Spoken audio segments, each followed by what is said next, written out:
Assalamualaikum warahmatullahi wabarakatuh ya. Jumpa lagi saudaraku, Jumat Legi ya dimanapun Anda berada. Ya. Ajar materi kali ini tentang komentar saudara kita ya. Bagaimana kalau rumah ada tumbalnya? Bagaimana nasib penghuninya? Ya pasti akan banyak masalah ya. Pasti akan banyak masalah yang dialami gitu ya.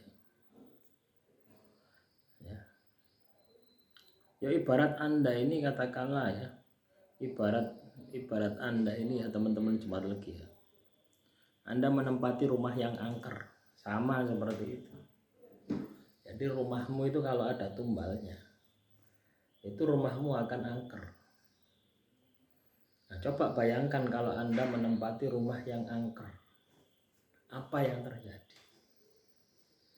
Ya pasti akan masalah toh. Misalkan sering muncul penampakan, coba bayangkan kalau ada penampakan, apa yang Anda alami, apa yang Anda lakukan? Ya.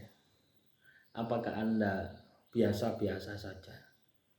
Atau Anda katakanlah ketakutan? Coba itu direnungkan. Coba direnungkan, coba diperhatikan. Ya. Jadi kalau rumahmu itu ada pasangan nih, ono tumbali, dan Anda tidak tahu bagaimana mengendalikan tumbal tersebut, ya itu yang terjadi. Samanya dengan Anda menempati rumah yang angker. Jadi kalau misalkan Anda mengalami sering mimpi buruk, sering diganggu, sering melihat penampakan, itu adalah makanan sehari-hari. Ya. Suasana rumah bisa dibuat emosi gitu ya. Dididik emosi, dididik loro, bisa seperti itu. Ya, dan ini justru lebih berbahaya daripada sihir gitu. Paham ya teman-teman Jumat Legi? Tumbal itu lebih berbahaya daripada sihir. Kenapa? Karena kita menginginkan. Ya walaupun kita tidak tahu ya, yang menumbali itu siapa. Misalkan Anda beli rumahnya rumah langsung jadi. Nah, itu butuh proses waktu yang lama, yang panjang untuk membersihkan. Ya. Atau Anda katakanlah apa itu rumah tinggalan orang tua. Jadi yang masang mbah Anda. Ya, bisa jadi seperti itu. Nah, terus solusinya bagaimana? Ya dibersihkan. Ya kalau Anda tahu biasanya kan kalau rumah-rumah tumbal zaman dahulu itu kan di atas pintu itu kan, biasanya dipasang. Ya. Ya, kalau Anda tahu-tahu semacam itu ya dibuang. Ya, terus dibersihkan setiap hari. Diruqyah, ibaratnya diruqyah setiap hari. Ya. Dibersihkan, diruqyah setiap hari. Omahmu digawe ngaji. Omahmu digawe ibadah setiap hari. Gawe maca kitab suci setiap hari. Dan rumahmu selalu dibersihkan. Ya. Kalau itu bisa Anda lakukan, maka saya yakin ya lambat laun ya makhluk tersebut tak kerasan, tidak betah. Gitu ya. Ya. Paham ya? Jadi tumbal rumah itu seperti itu. Nah, itu lebih sulit ya, lebih sulit kita membersihkan tumbal rumah daripada membersihkan ya kotam sihir. Ya. Contoh misalkan ya, ada orang terkena sihir, itu kan orangnya tidak menginginkan toh. Siapa yang menginginkan dirinya kena sihir? Tidak ada. Tapi ini ya, bersekutu dengan makhluk halus supaya makhluk halus itu bisa menjaga rumahnya. Walaupun itu bukan Anda pelakunya. Misalnya Anda ini hanya ketiban sampur, ya.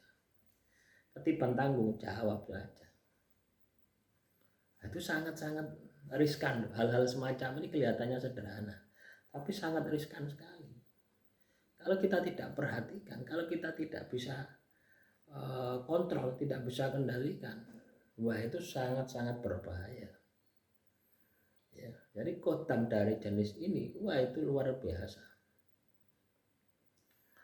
Sulit kita melepaskan. Karena apa? Sudah menjadi bagian dari kehidupan kita. Sama halnya dengan orang pasang susu. Ya. Nah, dukun-dukun pemasang itu kan selalu bilang, oh ini tidak ada efeknya, anti, tidak ada efeknya. Ya memang seperti itu, tidak ada efeknya. Ya, tidak ada kecap nomor 2. Ya, pasti ada efeknya. Coba kalau tidak percaya, walaupun Anda sudah bersihkan, mesti sih ono efeknya. Ya, misalkan ya Anda pasang susu, jepret. Anda pasang susu, jin masuk ke dalam benda tersebut dimasukkan ke dalam tubuh Anda. Bendanya diambil, jinnya tidak mau keluar. Loh ya, jangan kira. Jinnya sudah nyaman menghisap energi batin Anda. Ya. Ya ibarat gini loh ya. Ibarat gini. Dukun ya, ambil jin, dimasukkan ke dalam sebuah media, dimasukkan ke dalam tubuh Anda, disuruh manut kepada diri Anda. Nah, sama dukunnya dikasih makan. Sama Anda tidak tahu. Ya apa caranya kayak mangan? Kan seperti itu. Ya, singkat cerita, ya, sudah jalan 1 tahun. Anda sudah bisa merasakan fungsinya. Merasakan manfaat dari susu tadi ya, dari jin yang ada di dalam susu tadi. Dukunnya tidak mungkin selama 1 tahun terus ngakei mangan, tidak mungkin. Ya dilepas no, dilos no. Wis kon melo tuanmu. Tuh ya. Akhirnya apa yang terjadi? Tuannya ya tidak tahu bagaimana kasih makan.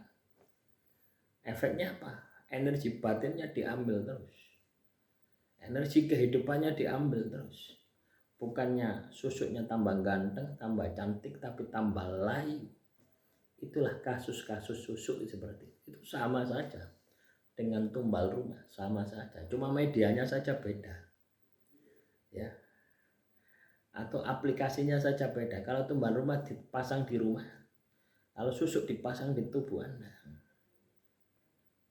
Sama halnya dengan tumbal rumah ya, misalkan ya itu ditaruh di atas plafon misalkan, atau di atas pintu misalkan, itu diambil, itu tidak akan hilang, butuh proses yang lama gitu.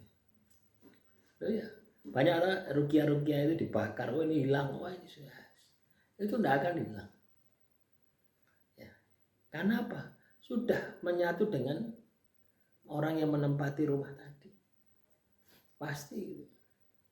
Sama ya dengan susunya dikeluarkan, dioperasi, ya, kodamnya jinnya tidak akan hilang. Itulah sulitnya ya, kodam ya, dari penjagaan susu tumbal itu sama saja ya. Itu masuk kodam pemaharan, kita tidak tahu bagaimana prosesnya ya, tahu instannya saja dan tidak tahu resikonya. Makanya materi ini supaya Anda tahu ya. Dan ketika Anda tahu, lakukan bersih diri. Direjeki dimaksimalkan. Ya. Ibadahi tirakati sampai tidak ada masalah-masalah yang Anda hadapi itu lenyap gitu ya. Kalau biasanya seperti itu orangnya selalu sial, apes gitu ya. Nah, demikian kurang lebihnya saya mohon maaf. Assalamualaikum warahmatullahi wabarakatuh. Salam rahayu, rahayu, rahayu.